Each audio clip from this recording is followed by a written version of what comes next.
Welcome to the Underground, the Steel City Underground, the black and gold standard for Pittsburgh Steelers coverage. Now, here's your host, Joe Kuzma.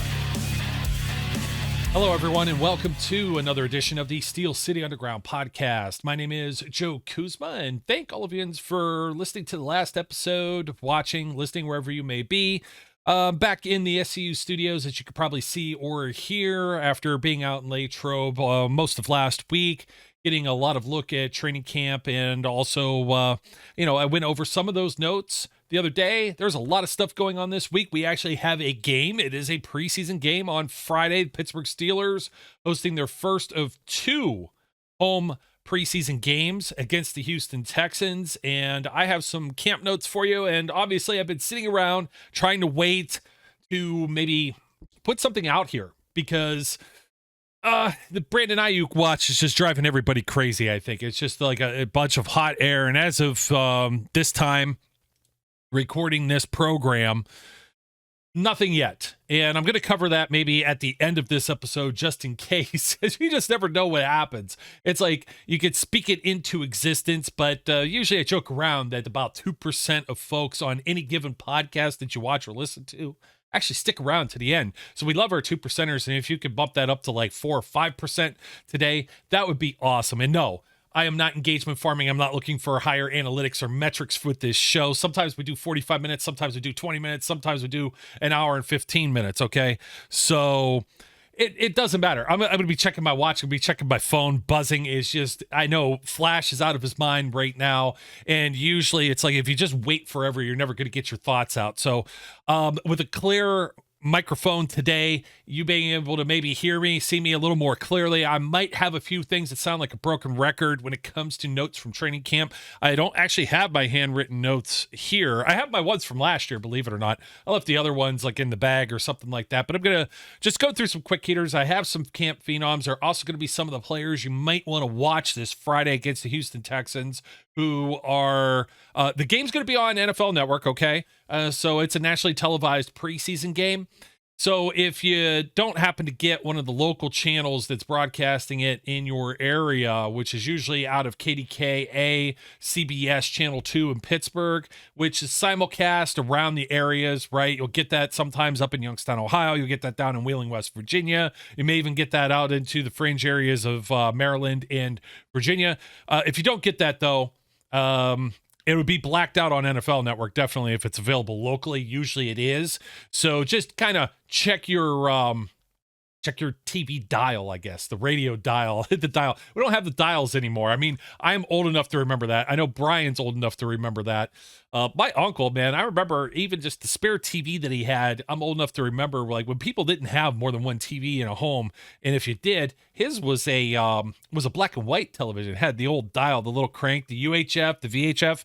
The kids don't know what any of this is anymore. They don't know what the static's like, the tube TVs, and there was a joke going around with like the old movie The Ring, where the ghost, the woman, the demon, whatever, comes out of the TV and stuff. Like, does that still work now in the digital age where it gets all blocky and choppy? So, but anyways, it's on NFL Network. Check it out. I believe, you know what? I could tell you right now. I thought it was like 7 o'clock for the kickoff, but off the top of my head, usually, I'm a little more prepared for some of these things. 7 o'clock Eastern time. I was correct. I didn't want to get that mixed up. Like, sometimes the TV starts at like 7:05 or something like that, national TV, but nope, solid 7 o'clock for both games. The following week, just so you have a programming note, Saturday on the 17th will be the Steelers hosting the Buffalo Bills. They have some joint practices, some scrimmages. There'll probably be fights all throughout that, and then they'll play on Saturday. So mixing in some camp notes. It's funny. There was a few things I talked about on the last show. I led off with special teams, and that became like the topic du jour as we went into not so much Friday Night Lights. There wasn't really any special team stuff. Like, Chris Boswell walks around with the cap on, just like I got right now. No pads, street shoes maybe. The guys aren't doing a whole lot out there, right? Same thing with the punter, Cameron Johnston. Got him to sign the kicker ball. He thought it was like the neatest thing in the world.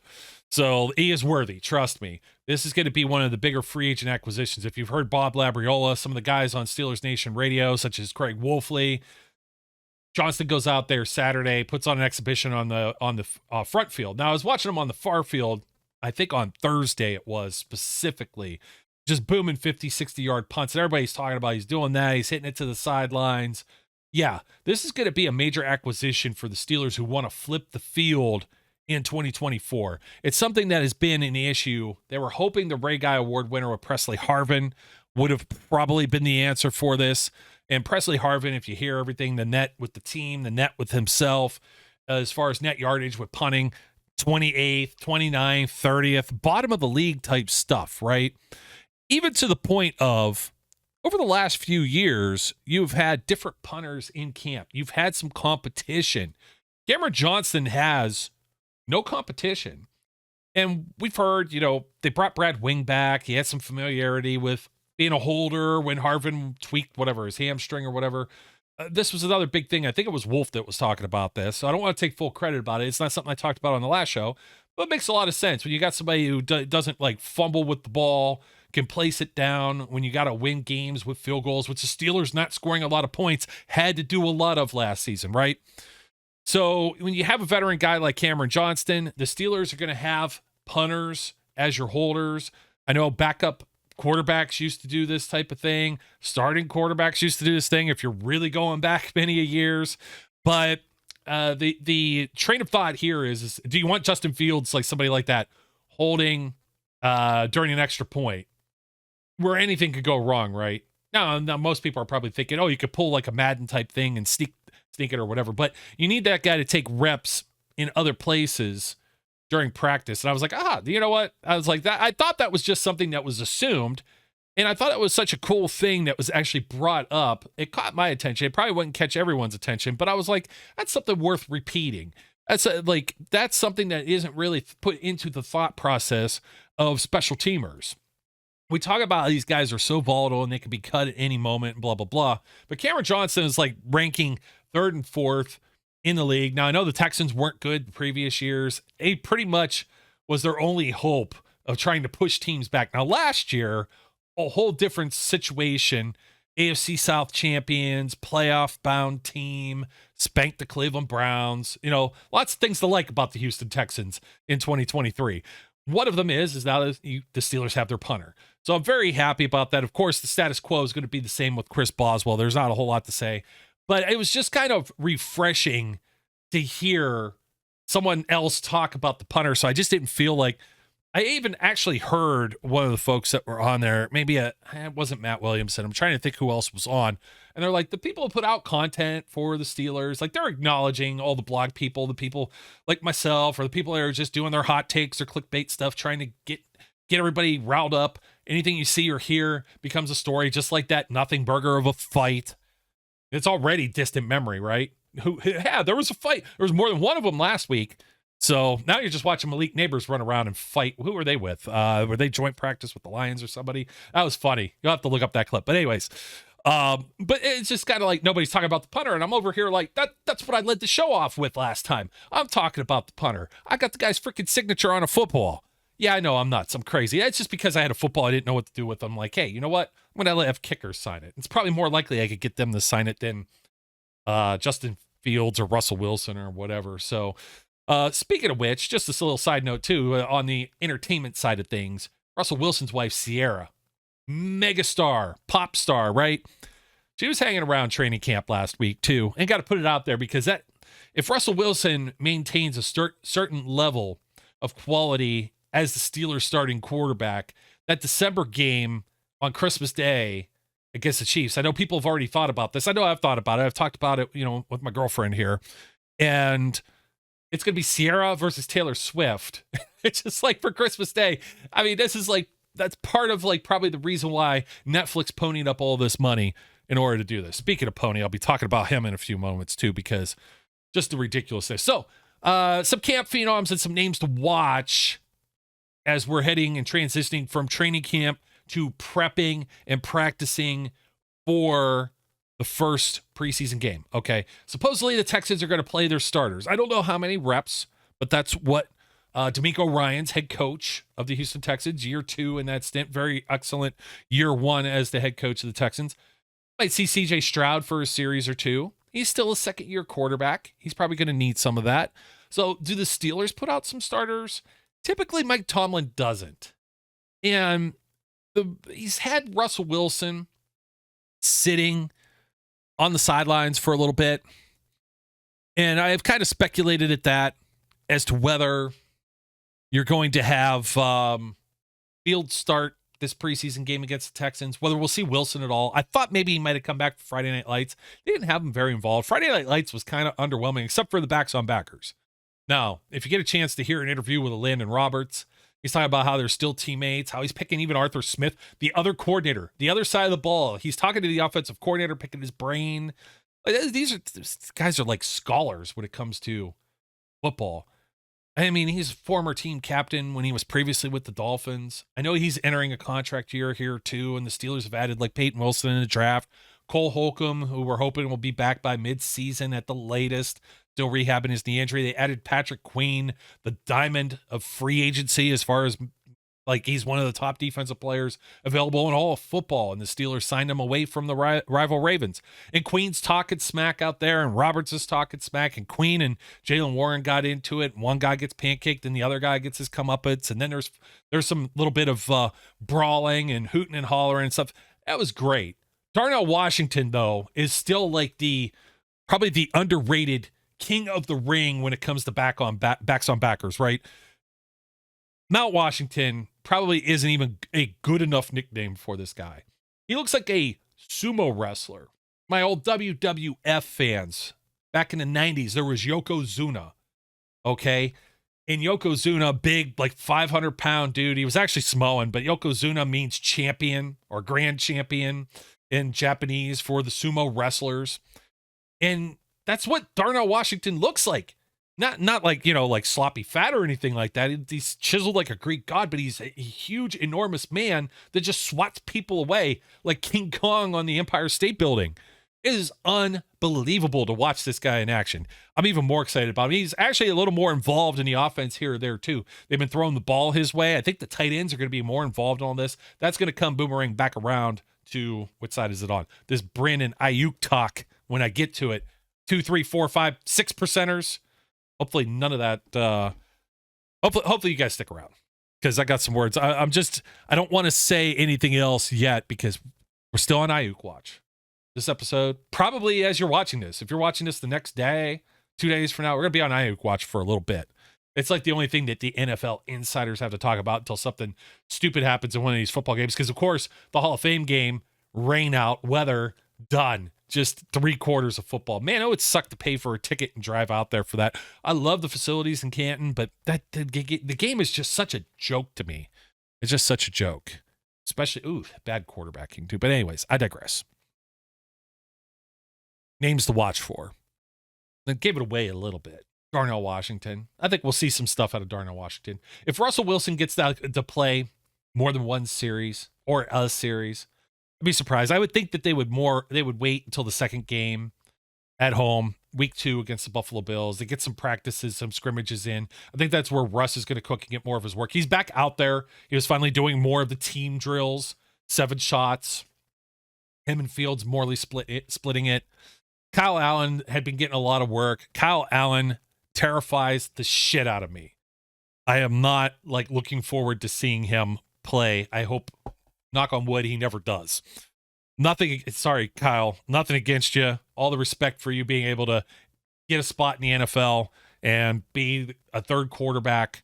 But the Steelers are not as deep at this position as some may want to think. And there was 60-some backup quarterbacks that played last year. Steelers went 3 deep. Browns went 4 deep on their roster. Previous year, Ravens went 3 deep. Bengals were playing backups. Just all throughout the division over the last 2 years. Lots of backups getting lots of time, right? I never want to see Kyle Allen out there. And it could just be a product of him playing with third, bottom of the roster guys that aren't going to probably even make the practice squad, right? But it doesn't look good. So he will get a lot of time though on Friday, and that's the unfortunate side effect of it. We'll see if anybody else stands out from this group on the lower level end of the wide receivers. Let me pull up a couple names here. I didn't talk so much about the wide receivers. Des Fitzpatrick, Dre Jenkins. Yeah, those guys, I didn't say a whole lot about those two. I think you're going to see them on Friday. We're going to see if one of them is vying for a practice squad spot. Of course, Des Fitzpatrick has been in that role. You know, one of my camp phenoms, Scotty Miller, 5'9", 174, bounced around the NFL, played for Arthur Smith in Atlanta, caught some passes from good old Tommy Brady. He's a pretty good football player, like a wide receiver. It's almost like every time I look up, I'm like, who was that? Scotty Miller. He gets open. He's never put up any kind of big numbers. Just last year, 11 catches, 161 yards, 2 touchdowns. I'm not saying he's going to be the wide receiver 2 here, okay? This guy is going to be like a wide receiver 5. Maybe he gets involved in special teams. I don't know if he's built for that, like punt coverage team. But somebody that's going to stick to this roster is going to be there just for Danny Smith and the special teams unit. Why I led with it. But he gets open. And he's been a favorite target with Russell Wilson as he was just kind of throwing some of these passes around and some of the other drills. Justin Fields has found him. Seems to catch whatever comes his way. He's not one of these guys that's just NFL open. It just seems like he finds a way to get open. But my expectations for him are probably no more than I won't put this evil on him. I'm not gonna say Gunnar Olszewski, but let me give him somebody like a maybe even like a Ryan Switzer, or I think he got a little more ceiling than that, like an Eli Rogers, somebody like that, like a slot receiver that's at the bottom end of the depth chart that comes in infrequently but can move the chains. I think he may have a role on this team. I'm not going to say he's a camp phenom. He's entering year 6 in the NFL. Sticking with the wide receivers and someone we may see a little bit more of as Friday progresses. He's been standing out enough that I think he's going to earn a lot of the shares of wide receiver 2 early on. Now, Calvin Austin still impresses me. He's fast. He lays out he for making plays. I think his hands are good. He is a smaller guy that still concerns me. We haven't gotten to see a whole lot of him. He's still an unproven guy, right? 4.2, 4.3 speed. We didn't get to see Roman Wilson, but as I understand, he's still out there. He was starting to work out. I didn't see Patterson the other day. Supposedly he was out there too, eventually getting there. But Van Jefferson, veteran player that I believe can do it. I think this is the guy that could fill the gap, and you're not going to want to just double George Pickens and leave him open. I think he's good enough that you're going to have to respect him. He's not going to strike fear in anybody, but can he be one of these guys like a Jericho Cotchery was? Or let me think of some other veteran receivers that, you know the type I'm talking about, though. A name popped in my head that I don't want to put that on him either, and that was Lance Moore. But 6'1", 200. He's not towering over anyone. He has just a tiny bit more size than some of the other receivers. Because like Roman Wilson's 5'10", Scotty Miller, I said, is 5'9", Kelvin Austin's 5'9". The only other guys like George Pickens at 6'3". They don't have a lot of size. There's no like 6'5" receivers in this Steelers wide receiver stable. So I think Van Jefferson is somebody to keep an eye on. I always try to not fall in love with the receivers too much because there's guys like Damone Patterson that have just been excellent in the preseason, and they don't even make the practice squad when it's all said and done. For one reason or another, maybe it's just not what the Steelers were looking for. But I've seen Van Jefferson make some of these plays, get in the end zone, make contested catches, get open. And I think he's just doing it so quietly. He's not like a big name signing. He's not anybody that's put up a lot of big numbers in the absence of, like, I think, like out in LA with the Rams, like when Robert Woods was hurt or Cooper Kupp was hurt or somebody like that, Odell Beckham. He's able to fill in adequately, but he's not the name brand star. You don't know that he'll become a name brand star in Pittsburgh either, but I think we're going to see a lot more of him than the guy who wore that number 11 previously in Allen Robinson. Feel bad that A-Rob did not work out with the Steelers, and you get to a certain point and you see whatever, time for a change. I wish he would have gotten maybe another shake with this roster. It might make you feel a little bit better just because it's somebody that has done it and been there before. I think that what makes everybody leery about everything, everyone aside from George Pickens, is that we haven't seen Calvin Austin do this. We don't know who Roman Wilson is. We haven't seen Van Jefferson do this. Scotty Miller's entering year 6. He's not like this big superstar type player like a Brandon Aiyuk, and that's why everybody thinks the Steelers got to go out and get an Aiyuk. Stay tuned. I'm still not baiting myself into it. It's not going to happen just yet. But continuing on, let's see. Camp Phenoms. Who else do I have? I think I was going to, defensive backs is a little too early to talk about defensive backs. Another guy, I'll jump over here. Another guy I was talking about, and no one else was really saying a whole lot about, and Zach and I were questioning this heading into training camp, was DeMarvin Leal. And we're asking ourselves, what's DeMarvin Leal going to do? What's he going to look like? Where are they going to position him? He's all over the field. I don't know that 100% they know what to do with him, but I don't think it matters. I don't know what happened last year, but this year, this dude has come out with a fire lit under his ass. Whether they line him out on the edge, standing up as an outside linebacker, or they're playing him as a defensive end with his hand in the dirt, it's been either or. So, traditional 3-4, he's had his hand down, and I've also seen him in the nickel packages as an edge rusher. I think that versatility is something that Mike Tomlin covets, as we've always talked about, but it's also the kiss of death when you're a tweener and you don't have a defined role. Remember Jalen Samuels? We didn't know exactly, could he be a running back? Could he be a fullback? Let the dude throw a pass. That was a bad idea. But it's just, where's Leal? Where does he fit? What's his niche or niche? We say niche sometimes over in that part of the world, right? So I don't know. I don't have the defined answer for it other than you put him up against some of these guys on the second and third teams. And it reminds me of like Mike Tomlin will come up with quotes about a guy doing varsity things against junior varsity opposition. And we've heard some of that already, like Logan Lee, Nick Herbig. But Leal to me is someone that I was excited about when he got drafted a couple of years ago. He's entering his 3rd year in the NFL, and his year 2 was just a sophomore slump. It was just like, hey, I thought the Steelers may have gotten a steal with this guy. This should have been another first-round talent. All the things we're saying about Peyton Wilson as an inside linebacker right now, we were saying about DeMarvin Leal. But the tweener kiss of death thing. Is this guy like, is he too big to be an outside linebacker, but too small to be a defensive end? Does he fit into a 3-4 system? And the Steelers are 3-4 about 30% of the time these days, as they have been for like the last decade. It's tough to say. But I like his chances.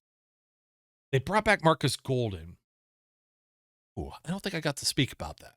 No, he was at practice. I think he was there at the tail end of last week. He was definitely there for Friday Night Lights, but I don't know that I got to talk about him on the show. Friday Night Lights, like he just abused somebody. It's like veteran moves, and he's back. Great depth signing. He'll help with special teams. He'll help as a rotational guy to give TJ Watt or Alex Highsmith a blow here or there. He's going to be firmly behind Herbig now. Herbig should be the first option off the bench, but I think Golden was good enough. And maybe maybe the team was just doing him a solid too. The Steelers were like, hey, we're really interested in you coming back. Oh, okay. You're like 32, 33 years old. If you think you could get like more money or a better opportunity with another team, we'll leave the door open. We'll leave the light on for you. And it didn't happen. His agent didn't find anything that was more prosperous for him. Likes playing for Coach T. That door's open. He's back. I'm all here for it. I don't know what that does for Leal, though. It just drives me crazy. I'm not saying Leal is going to get cut, but I just don't know where Leal is. He active on game days this year? Where's he going to end up playing? Let's see what happens Friday night. He's going to get some time. And I think it's going to be one of those things. Go out there and prove something to us. Show us what you're made of. And by all means, I think he's going to go out there and turn some heads too. I totally believe in that. Let me see. I'm trying to see defensive backs. There's some names that are bouncing around. Beanie Bishop is by far probably becoming everyone's camp phenom right now. And that's a tough sell for me. I don't want to get too in love with the player, but the Steelers don't have a nickel corner at the moment, just by virtue of Cam Sutton is going to be serving an 8-game suspension.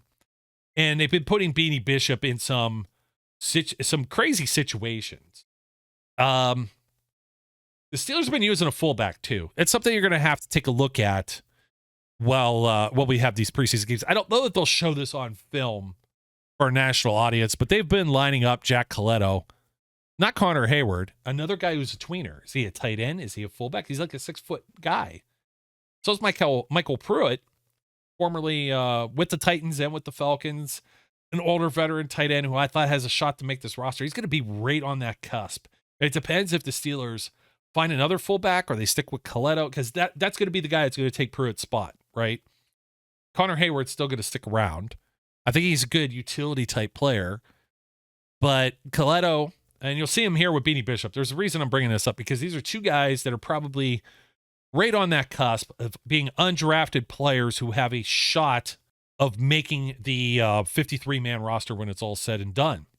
As you're reading some of these things that are out there from, let's say, the camp blogs from Bob Labriola, I think it's kind of funny because I have the same impression sometimes where, depending on your vantage point, you're like, I think so-and-so or the other so-and-so made this play. And the first day I was out at camp, I saw in one of these 7-shots drills, I don't remember what day it was, and I'm like, wait a minute, did they line a fullback up with the first team? With Justin Fields as quarterback, mind you. And it's like George Pickens is out there, Freiermuth's out there. You still got Dan Moore, for whatever the hell reason, out there at left tackle. And they got Jack Coletto in the backfield with a 2 tight end set. And boy, they just, boop, I think it was Najee too, right behind Coletto, right side, behind, they overload that side of the line and just impose their will. That's what we're hoping that this Arthur Smith offense does this year. But back to Beanie Bishop. Let's see what Beanie does in this game in live action drills, having to cover slot receiver or maybe a tight end, maybe things he might not have to do. We may be putting too much on Beanie, and it's important to see if it makes the team. How much did we see of Chandon Sullivan last year, aside from some injuries?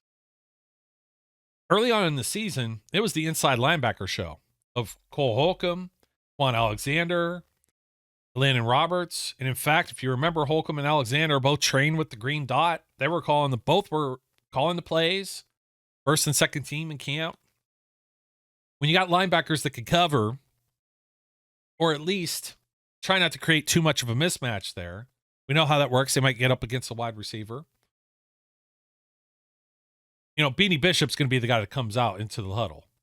But I used to talk about this, and the reason why they didn't pay Mike Hilton the money that Mike Hilton was seeking when he went to the Cincinnati Bengals is that Mike Hilton was like maybe a 30% of the game type guy. That was his ceiling. Every now and then they might get a matchup where he might play like half a game. But as a third or even a fourth corner in some cases, nothing against Mike Hilton, it's just the Steelers aren't going to invest that kind of money for a guy that's not playing a whole lot of football. Javon Hargrave, up to a certain point, other than injuries, was only getting out in the field about 20 to 25% of the time. That's going to happen when you have Cam Hayward on the depth chart ahead of you, right? So, we might be excited about Beanie, and he picked off Wilson or Fields. Then he stopped Coletto short, even in that still that I showed just a moment ago. He's got some goods, and I think he's somebody that can develop. But is he on the bottom end of the roster? Sure, but somebody to take a look at. Another guy that's been getting a lot of I thought he had the same number. I'm sorry, he did not. But he's there's Graylin Arnold. Then there's Thomas Graham, 37, out of Oregon. And he's playing, they have him listed as a DB. He's been playing safety, kind of a utility player in the secondary. Keep an eye on him. He's kind of interesting. I think he'll be a practice squad type guy like a Trenton Thompson was or an Elijah Riley was. He keeps finding ways to get his hands on the football, and he's creating splash plays. There was a gentleman, I believe he was a gentleman. I've never really met him, but I have no reason to say anything bad about him other than he made a boneheaded move off the field and got cut. But you remember Cam Kelly? He came into camp. He was like a Alliance of American Football, spring football veteran. Got some tape out there. And not only made the Steelers roster, but was playing some pretty healthy snaps in week 1. This is what? 4 or 5 years ago now, I think. So I won't say never when it comes to somebody like a Thomas Graham, but certainly if these are good quality splash plays that he's making, these are that's like intangible type football stuff. Those are the things that you don't teach. You can't, sometimes you got somebody at 6'5", you can't teach that. Somebody that's got 4.2, 40 speed, can't teach that. But you've got other players, Minka, when he's allowed to freelance, just his reaction or time and ability to make plays. TJ Watt, obviously, when he makes some plays. I'm not going to put them in the same category, obviously, like with Thomas Graham. But you see where I'm going with this. Even somebody like a Tyler Matakevich, great special teams player, the physical attributes may not stack up with the mental aspect of the game, with the game comes and processes. Robert Spillane, there's a guy that's a perfect example of this as well. And maybe the Steelers might have this inside linebacker thing figured out. I think we'll see more of the defense. We usually do, especially if the Texans are playing their first team guys. Mike Tomlin will challenge. We might not see Cam Hayward or TJ Watt. I would not anticipate guys that have a top 5 contract with the team to be out on the field on Friday. It just doesn't seem likely. Ogunjobi might be out there, but some of the other veterans, they'll have a small mix. Joey Porter Jr., he's still, second-year player. I think we'll probably see him out there. Offensively, we'll see how the snap shares are all lined up. I think I'm out of camp phenoms for that. But maybe do we see some of the first teamers, like a Freiermuth, George Pickens? We'll see Calvin Austin. Shouldn't be seeing Roman Wilson. I think if he gets to play in the preseason, his diagnosis, I think, was several weeks. It's a shame because I was really looking forward to seeing him. He is a smaller guy, but he's fast. I wanted to see his physicality. Jalen Warren. Do we see Jalen Warren? Do we see Najee? We didn't see Najee. Remember last year, the whole foot thing? So these preseason games are tough, but take it from an objective of not final score, but see who's playing with which squads, see how much time they're getting, and then see who they're playing up against. We said the same thing last year. We were excited about Steelers offense. They play like the Buccaneers, and they light up okay, there were some of their second teamers. And a lot of you got the Tampa Bay feed of that game, and their play-by-play people were saying the same thing. Oh, yeah, they're just beating up our dog. Yeah, but they look terrible. Your second team looks terrible. Okay, against Kenny Pickett. Now, that should, now that's a red flag for sure. But at that time, it was just oh, yeah, first team guys versus second team. Wink, wink. Yeah, we know. It's preseason. It doesn't count. But the Buffalo Bills got spanked. And that was almost all first team guys. The Steelers went out there and they just put their foot right on their neck and said, do something about it. I don't expect to see those same type of fireworks against the Texans. It'll be nice to see some live action and evaluate some of these players in a game environment. That's going to lead me to, do I want to talk about this? Of course I'm going to. But it's the Brandon Aiyuk thing and whether the Steelers need another wide receiver. I mean, I'm already talking about Van Jefferson and talking about Calvin Austin, Roman Wilson. You put it with Pickens. And is that enough? And you have somebody like a Scotty Miller as a wide receiver 5, maybe. And I'm thinking about it's not necessarily that I think Aiyuk is, I don't think Ayuk's a bad player. Put it that way. I think some people are way too excited about him too. And where does he fit on the list of players who are getting paid a lot of money in the National Football League at the wide receiver position? Because you know what? We've gone through some of this before, myself and Brian especially. And when we looked at all the wide receivers and all the guys that are making buku money, it doesn't seem like these are teams that have much to show for. Now, the Eagles snagged A.J. Brown originally, and they were operating a little bit cheaper at the head of this contract, right? So I'm trying to count this. Let me see if I had my numbers correctly. But these are all of the players' average contract per year at the wide receiver position. And this is the reason why I'm not excited or over the moon about acquiring Brandon Aiyuk. Because the reason he's having this infighting and sitting in and not practicing, participating in camp, he's there so he doesn't get fined, much like Deontay Johnson did a few years ago. TJ Watt did this. I'm kind of surprised Najee's not. I think Najee knows something's coming. Yeah, I think he's on good terms. He's a different breed when it comes to the way that he operates entirely. So it's hard to get a read on what he's thinking, but he's out there. Aiyuk is not. And every time you see Aiyuk, he hugs somebody and he's like, oh, that's it. He's saying goodbye. He's getting traded somewhere. And last night, it was just like the hoopla of all this is just like exploded. It's because the Hall of Fame game, there's nothing else to talk about. You got to talk about the new kickoff rule. Oh, that's something to watch for Friday, too. That'll be cool. I talked about that on the last show, so check that out. I'm not going to repeat myself on it. But it's like the XFL thing is going to be very weird for people. I can't wait to see the fans that have not paid attention all offseason, and all of a sudden they're like, what the hell is this? Especially the old guy yelling at the clouds. Give me my football back, trying to figure out how to use X in this social media. The print on the phone is like huge too, like the font. It'd be somebody like, like my dad or somebody like a grandpa somewhere. But the Aiyuk thing, right, just blows up. And all of a sudden it was the Steelers are in it and then they're not. And it's down to the Browns and the Patriots, and they have a framework for all of this. The Steelers are out. The Commanders are out too. And you boomerang back around to this morning and all afternoon, and all we can hear is just everybody running their yapper about the Steelers are still in this thing. If you talk to anybody from the San Francisco side of things, I think Kyle Shanahan might be the one that's on record saying, well, nothing has changed. We might still get something done with this guy. If you don't know the situation, Brandon Aiyuk, he former first-round pick of the San Francisco 49ers. He had his fifth-year option exercised as part of being a former first-round pick. He is due $14 million this offseason. Now, that's kind of salivating for some teams. But whatever team he goes to, he doesn't want to be paid $14 million.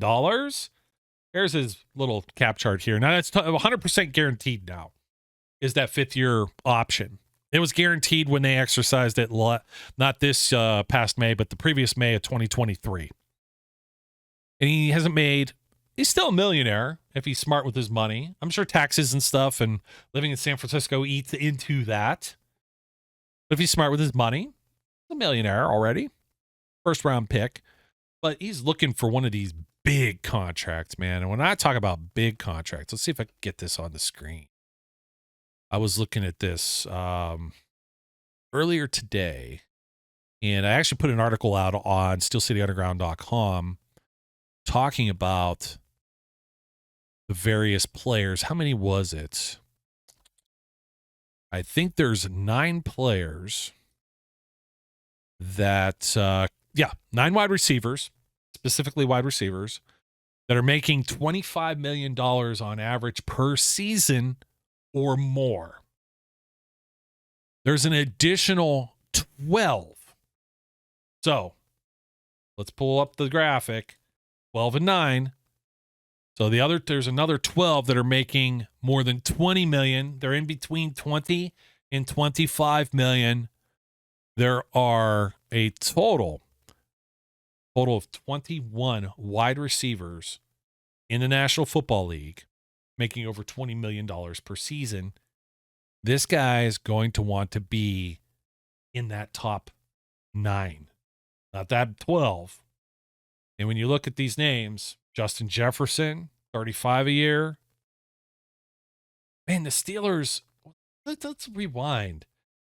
We didn't want Ben Roethlisberger. Ben Roethlisberger took a pay cut, $5 million his final season because he was on a hook for $40 million cap charge. Ben Roethlisberger was playing for $35 million.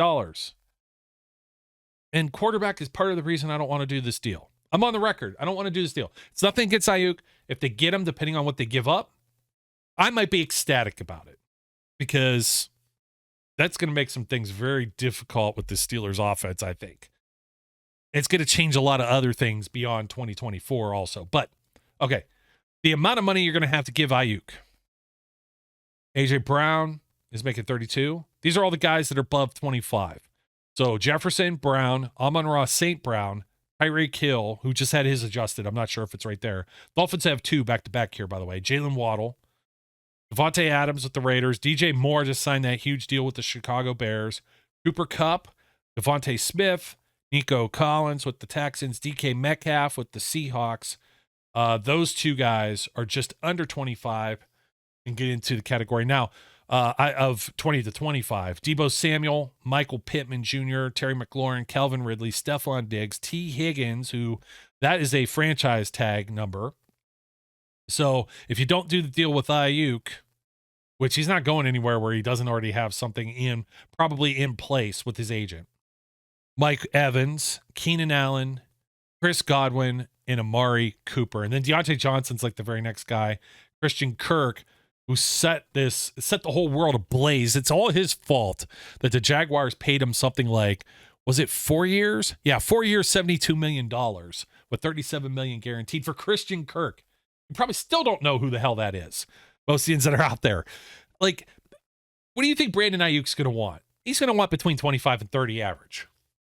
Every next guy wants paid more. There's a few reasons I don't want to do this. Number one, you got to trade for him. San Francisco 49ers, I don't know what the framework was. I don't know how much hot air the Andrew Filipponi from the Fan is blowing here. But you've got Dan Moore Jr. You've got, who else is he putting up on this?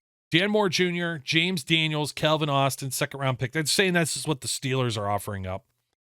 And the 49ers want back in return, per Filipponi, a first-round pick, Pat Freiermuth, George Pickens. Now, number one, why in the hell would the Steelers give up George Pickens if they're trying to add Brandon Aiyuk? And somebody said, well, if you get ahead of this thing, the wide receivers are going to make even more money down the road. And you get ahead of it, and then you already have Aiyuk under contract or whatever. Well, you can just extend Pickens then. I think Pickens has a higher ceiling, and you have him cheaper for the next 2 years. You can extend Pickens next year, give him more money maybe up front if you got room in the cap. Now, the Steelers will have room under their cap, $78 million. But as part of that, they only have 39 players under contract? Question mark for next year. Let's see, 2025. Yeah, 39 on their roster. There's guys that are going to hit unrestricted free agency if they're not extended before this. Najee Harris, Pat Freiermuth, Cam Hayward. Pretty big contributors to this team. And you're going to go out and pay Brandon Aiyuk $30 million. Now, that's not just the tip of the iceberg there. You're also going to trade something to get Brandon Aiyuk in order to have the privilege of paying him $30 million a year. That means a good chunk of your $78 million, and that's just an estimated. We don't know what the cap's actually going to be. There might be some money the Steelers don't spend this year that gets kicked forward, whatever. But they're going to have to sign more than 39 players to field a football team at some point. And that includes a quarterback. We've said this a billion times. They got Russell Wilson for like $1 million this year. Justin Fields is making a little more even off of his rookie contract. He's done after this one, too. They did not option him. That would have been like $20-some million. That would have just been pissed into the wind because you don't even know if he's going to ascend to being much more than a one-year backup with this team. So you're going to pay Brandon Aiyuk. Okay. How many quarterbacks are out there? Half the league is making like $40 million or more per season now. Half the league. If you don't believe me, we'll pull it up right now. I know you don't have no reason not to believe me, but we take a look at this. King of the Mountain here, average per year, $55 million per year. Joe Burrow, Trevor Lawrence, Jordan Love, all three of them. Then Tua is at 53. Jared Goff is at 53. Justin Herbert, Lamar Jackson at 52. Jalen Hurts at 51. How many guys is that already? Maths with Joe. 1, 2, 3, 4, 5, 6, 7, 8 guys over $50 million average per season. And then you've got Kyler Murray, Deshaun Watson. Mahomes is in there finally. Kirk Cousins, Josh Allen, Matt Stafford, Dak Prescott, Daniel Jones. Even Derek Carr is making $37.5 million average per season. If Russell Wilson throws for 30 touchdowns this year, how much money will the Steelers need to pay Russell Wilson for how many years on average for him to re-sign with the team? Nobody else wanted him, and he might go to a bad situation, so he might be willing to barter and finish his career. He might not want to pack his bags with Sierra and get a whole new apartment or whatever somewhere else, or a home. Maybe he puts down roots in Pittsburgh. He's been very great locally, right? He's been awesome. He's been awesome with the fans. I love it. But you just think about it. Why are they going to break Aiyuk? And let's just say it's Wilson. If it's Fields, it might be cheaper if they want to roll with Fields for a year. He might not get to play much, but if he does, like Wilson, knock on wood, he doesn't get hurt. Let's say he does, and then Fields goes out there and has a good year. They're going to pay some type of money. $37.5 million is the probably floor. I named over 16 guys. Derek Carr is beyond half. There's only 32 teams in the league. Half of that 16. Half of the league has quarterbacks making more than $40 million per year now. The Steelers haven't been paying that the last few years. They're going to have to pay it next year. It's going to be half of their salary, their available cap space. They can afford it. That's great. Or they're going to have to go and draft somebody and give away some other draft capital, which leads me to, what if you give all these draft picks away? You give away a first-round pick. The quarterbacks don't work out. Now you don't have a first-round pick. You can't even get a shot at a rookie quarterback. You're going to have to go back to the well and sign Case Keenum or something to be your damn starter for 2025 because you ain't got no money. Sam Darnold or somebody like that, right? It's a scary proposition. I think that's part of the reason there hasn't been anything done. I don't think that Omar Khan would be giving up a first-round pick. I don't know that he's giving up a second-round pick. Would I? They say that's what's on the table. Then you look at the other stuff. Let me see. The pony hat on here. What was it? Dan Moore Jr. Oh, of course, the guys that nobody wants. James Daniels, because you're going to put Mason McCormick out there and just have 4 brand new players on this offensive line next to Isaac Seumalo. 3 of them rookies. I say new because Broderick Jones will have to move over to a new position. And he played half a season last year as a starter.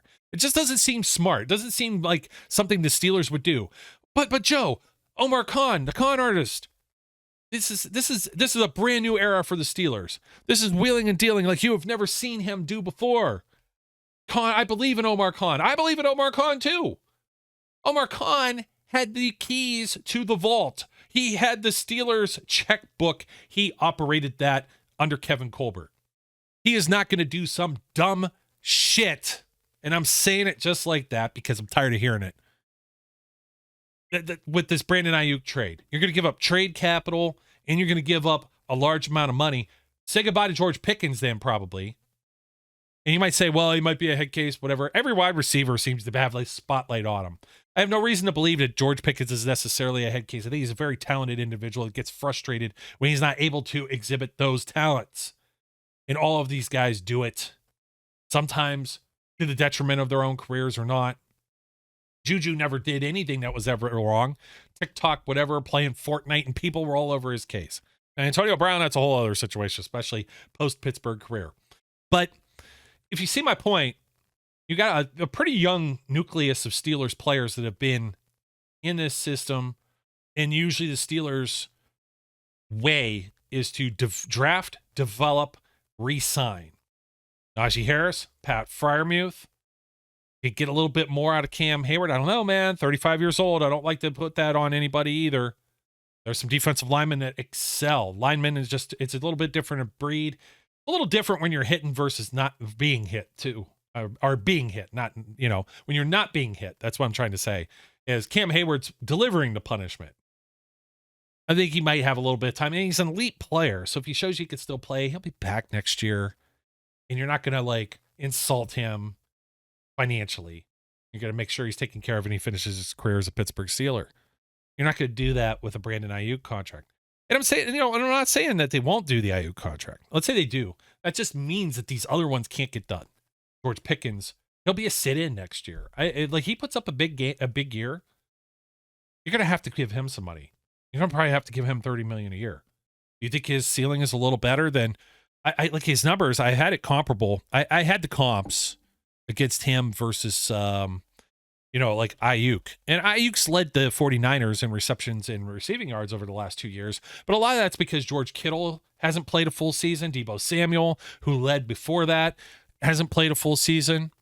We're talking about a guy that had 5 touchdowns in each of his first 2 seasons, 8 in his third, 7 in his last season last year, his fourth. 2 1,000-yard seasons. This isn't Justin Jefferson. This isn't 100 balls caught. 78, 75 over the last 2 years. 78 for 1,015, 75 for 1,342. His previous 2 years, 60 for 748, 56 for 826 in a Kyle Shanahan offense. George Pickens in terrible offense is doing that or better, at least up to Aiyuk's year 3. Who's to say George Pickens year 4 won't be Aiyuk's or better? So now you're questioning yourself, is George Pickens a wide receiver 1 or is Brandon Aiyuk a wide receiver 1? Is George Pickens wide receiver 2? Or is Aiyuk the wide receiver 2? Is there enough passing in the Arthur Smith offense to deliver this all around? Or will Pat Freiermuth and Darnell Washington, I think Washington to a far lesser extent is only a guy that's going to get about 18 to 20 catches this year, but Pat Freiermuth could easily catch 60, 70 balls in the Steelers offense and be the second leading receiver either in receptions or in yardage. He's not going to have the yak. He's not going to have the big plays of a George Pickens or a Brandon Aiyuk.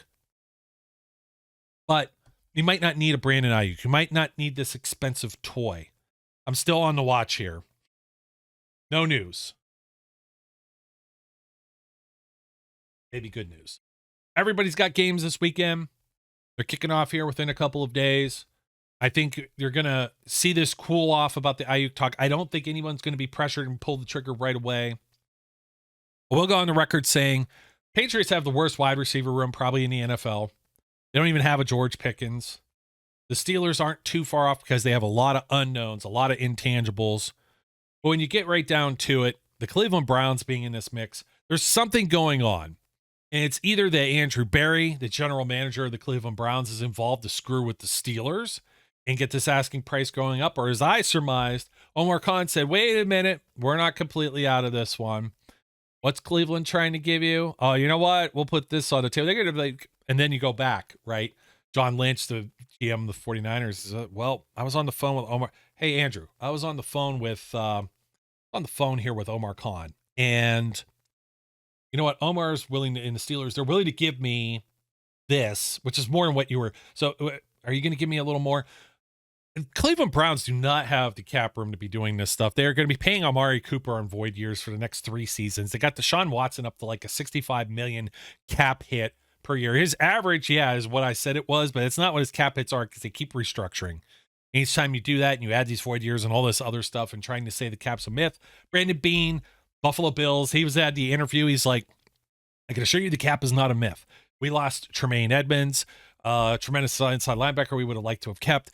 We had to make this move with Stephon Diggs because they're paying Josh Allen now. They just got rid of Jordan Poyer and Micah Hyde. They're longtime safeties. They have to sign some other people, move some things around. Tre'Davious White, to a lesser extent, his injuries have not helped his NFL career, right? But the Buffalo Bills are like, this contending team, and then you're losing all of this nucleus of players. And you gotta be cognizant of that too. And I don't think that the Browns just went and then they converted bonus money for Amari Cooper, and just Cooper's contract was like, when they made the first move for him from the Cowboys with that trade, I was like, that was great. And he's been like their best wide receiver since they returned in 1999, like across the board. He has been excellent for them despite, not so great quarterback play. Joe Flacco, say what you will, gunsling it. But that, everybody else that's been in and out of there, Watson has not lived up to his potential. Not up to the contract that they've given him. Not up to that trade. And you got Amari Cooper, and they just screwed that contract up. They trade for Jerry Jeudy, extend him. Where are you finding this? Everybody's going to say, oh, well, he's a genius with all of this money. He's going to get fired, and the next guy isn't going to be able to do anything to clean up. It's like somebody has just completely trashed a home and got evicted, and now you got to come in there and scrub the walls and gut the carpeting, and you just like totally destroyed. I think it would destroy the foundation of their team. I don't think that they can add a piece like Brandon Aiyuk, but we shall see. And we'll see what ends up happening. And I don't think that's the right fit for him. And there's also been the speculation that it's come out that Aiyuk wants to play for the Steelers. I don't know if that's true, and that he doesn't want to play for any of the other teams that are involved in this, such as the Patriots or the Browns, and he won't sign an extension, etc. But just trying to give away somebody to like Calvin Austin is unproven. But like, why would the 49ers want him in a trade? A player for player trade. Like, the Steelers need wide receivers. That's why you're going after Aiyuk, but you're definitely not giving up Pickens. I don't know that you're giving up Austin, especially with Roman Wilson hurt. And he's somebody that might be expendable. He's fast. That might work in Kyle Shanahan's system. But James Daniels, a guy who gave up 1 sack last year, a veteran player, I don't think he's going anywhere. He's in a contract year. But we're talking about guys that are like, Dan Moore's in a contract year. He can't even play as a swing tackle. Maybe that might be different in a different place. We saw this happen with Kevin Dotson. But Dan Moore doesn't strike me as the, ooh, you're offering me Dan Moore? Well, but that's all. Yeah, go ahead. And you're acquiring a Brandon Aiyuk who you're going to have to pay or extend. Dan Moore, you're not going to have to pay or extend. Calvin Austin has a couple of years left on his contract. James Daniels only has the one. Pat Freiermuth, adding him. They have George Kittle. Like, all of this just sounds so preposterous. It sounds like some of it's being made up just to create and have a story to talk about. It sure as hell gives me something to talk about. But just a whole lot of it just doesn't make a lot of logical sense to me. If I had to guess, 49ers couldn't get rid of Jimmy Garoppolo a couple of years ago. If you remember that? And they had a pretty healthy contract attached to him. And lucky they kept him around because Trey Lance got hurt. And Garoppolo wasn't even at training camp. But lucky for him, no changeover like in the coaching staff or the system. He's able to just step in, be a veteran, and keep that team afloat. That's what's going to happen here with Aiyuk. Okay. I think Aiyuk stays put. Hey, if I'm wrong, he ends up with the Steelers, I'm not going to be upset about it. I'm going to be interested to see how they make all of it work.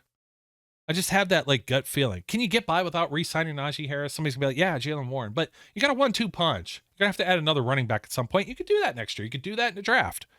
I'm not gonna argue about it. I'm not that is stuff that's so far down the road, but just something to think about because that's the way Omar Khan has to think of this. You can find, you're gonna use like a middle round pick, a second round pick, a third round pick to trade for Aiyuk. That second round pick next year could be the next George Pickens, former second rounder. You think about some of these guys that they've gotten in middle or late rounds: Martavis Bryant, Emmanuel Sanders, Antonio Brown, Mike Wallace. Then there's the guys that they got that didn't pan out so much. I'm probably missing somebody. And Deontay Johnson, third rounder. You got guys that didn't pan out necessarily. Chase Claypool was a second rounder. James Washington, second rounder. Sammy Coates, I think, was a third rounder. Lima Swede, we're going way back now. Marcus Wheaton, solid, but not anybody above the line that's, memorable. We have to think about them, really stretch our brains to think about somebody like that. But they usually get it more right more often than not, and then that'll be a player that plays under a far less expensive contract for 4 seasons. They might just want to go and see what their current middle round guys, Kelvin Austin, Roman Wilson, do. Plug and play Van Jefferson. They might not even play a third wide receiver enough for this to be a talking point. And I don't know, again, that there's enough footballs to go around with Russell Wilson or Justin Fields under center to justify having a Brandon Aiyuk out there. Folks, that'll do it for me. I think I hit all the points that I wanted to hit. Just giving up draft capital, like multiple picks or a first round pick, like it just doesn't sit well with me, especially with the way that Omar has just been, he's been hoarding picks and moving around the board. And like, I think that they like to still build through the draft and supplement where necessary. And he is a cap wizard. He's had the keys to the purse for a while. He understands how this works. They get something done. I'd be shocked to see Aiyuk have a break the bank type of contract. And that's just the reason why I struggle to see it getting done. But you never know. And again, I struggle to think about who doesn't stay. Am I overvaluing a Najee Harris or a Pat Freiermuth too much? I think the tight end position is something. I think Freiermuth is going to get attention. I'm kind of surprised it hasn't already. I think there's some shenanigans. I think there is stuff where he's picking up the phone and talking around. We talked about DK Metcalf before. Now, Cortland Sutton with the Denver Broncos, he had his contract redone and some money and everything. He's happy. So he's staying put right now. He's not going anywhere. DK Metcalf, teams have called on him. It's been out there, but it hasn't been as noisy as this Aiyuk thing. Once this dies down, we'll see. But I do think that maybe the Steelers could stand pat here. I will talk about my cousin Brad here just real quick because we have these conversations. He blows up my phone right in the middle of this too, I think. And I think the Steelers, after seeing him in camp, he goes, I don't think they have to make a move. And the guys that they end up having, like Pickens and Van Jefferson, he's got a much higher opinion of Van Jefferson, even Calvin Austin, Roman Wilson. Saw him just real quick before he got hurt. And I have to agree. I'm kind of sold if they stay here. I know if you could get an upgrade, do it. It's just, for me, it's what's it going to cost you? What's the risk involved?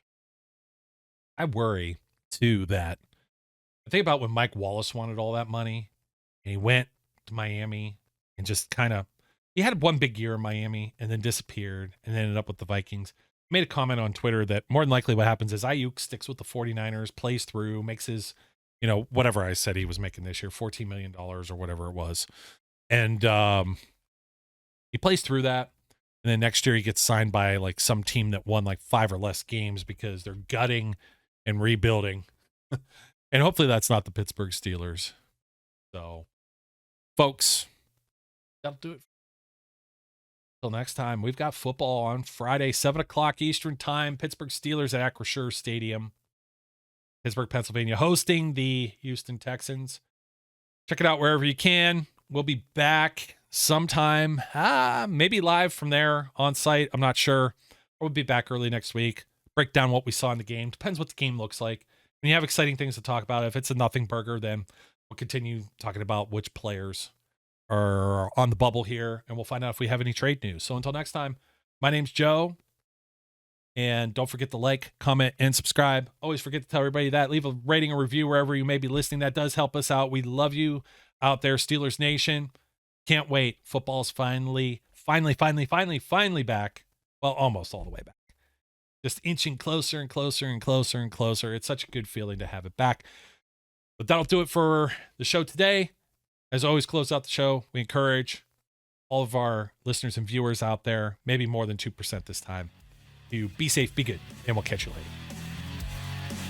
We would like to thank you for listening and remind our listeners to follow us on social media and our website, www.steelcityunderground.com.